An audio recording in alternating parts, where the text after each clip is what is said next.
auzu billaahi mina seytaani rajiim bismillaahi rahmaani rahiim asalaamaaleykum wa rahmatullaahi wa barakaatuhu. ginnaaw bi nu sante yàlla julli ci yonentam ba Seydina Muhammad sallallaahu alayhi wa sallam fooy mën a nekk ñoo ngi leen di siyaar di leen ñaanal jàmm gudd fan wér xéwal yaa defaraat nag àlaxira rawatina yéen ñi abonné ci Daaru Salaam Chifaou ñoo ngi leen di siyaar baax a baax. Daaru Salaam Chifaou nag lu fi dugg moom rek ñun ñoo ko def lépp loo gis mu dugg ci chaîne bii di Daaru Salaam Chifaou ñun ñoo ko def te xeetu ñaan la ak wàllu faj rek kon seen moom njëriñ rek ko tax a jóg pour jaami adduna bi lu nu yàlla dénk la ci xam-xam ñu fas yéene ko séddoo ak doomu aadama yi rek waaye nekkul ko ne sax moom daanaka dañ cee def suñu yitte 100% dañuy xam ne lu mën a ñàkk la rek ñu nekk ci bëgg jaamu yàlla yëpp jëriñu.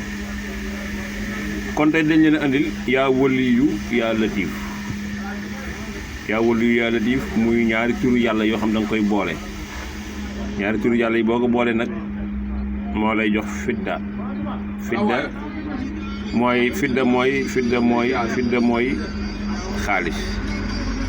fidda boo ko calculé mi ngi lay jox 175. kon mag ñi daanañ def di liggéey ñaari turu yàlla yi leen boole ngir bañ a ñàkk wërsëg. ñaari tur yi ku ko boole di ko liggéey ci kàttan suñu borom da nga am loo dundee da nga am loo tëddee muy yaa waliyu yaa latiif yaa waliyu 46 la latiif 129 xool ko boo ko calculé ñoom ñaar mu jox la fidda. kon lu yéema la ci wàllu am-am lu yéema tamit la ci wàllu wërsëg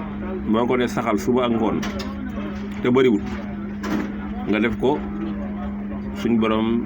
daana may loo dundee boo ko saxalee nag di ko def ginnaaw jullit farata ku nekk nga def yaa waliyu yaa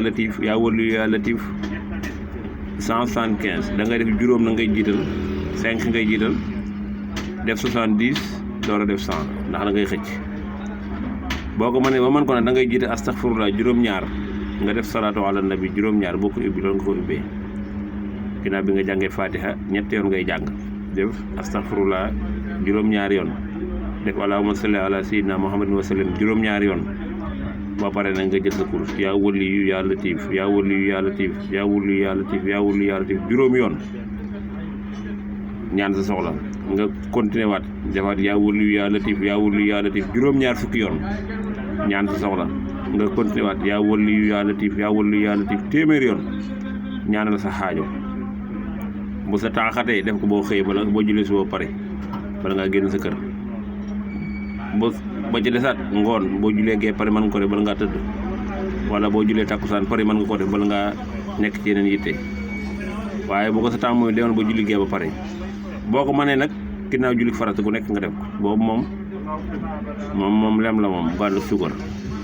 kooku moom da ngay daal di mosu moom ginnaaw julli farata gu nekk nga saxal yaa waliyu yaa latiif 175 muy fidda la tolloo mooy xaalis fidda mooy xaalis ci arab fidda bii 175 la moo tax lasaraar garaaw te lasaraar li ko tax a yéeme mooy loolu il faut nga xam yi war a ànd nga boole leen boo xamul yi war a ànd nga boole leen doo dem. kon waliyu yaa waliyu 46 la yaa latiif 129 boo ko joxee lépp muy 175 fidda bi yàlla wax ci alxuraan mi mooy xaalis moom mooy 175 bi la tolloo la joxe nga boole leen nag suñu borom dana jox loo dundee dana jox loo teddee. kon maa ngi leen di ñaanal jàmm gudd fan wér di ko sàkku ci yéen nag wasalaamaaleykum wa rahmatullahi wa barakaatuhu.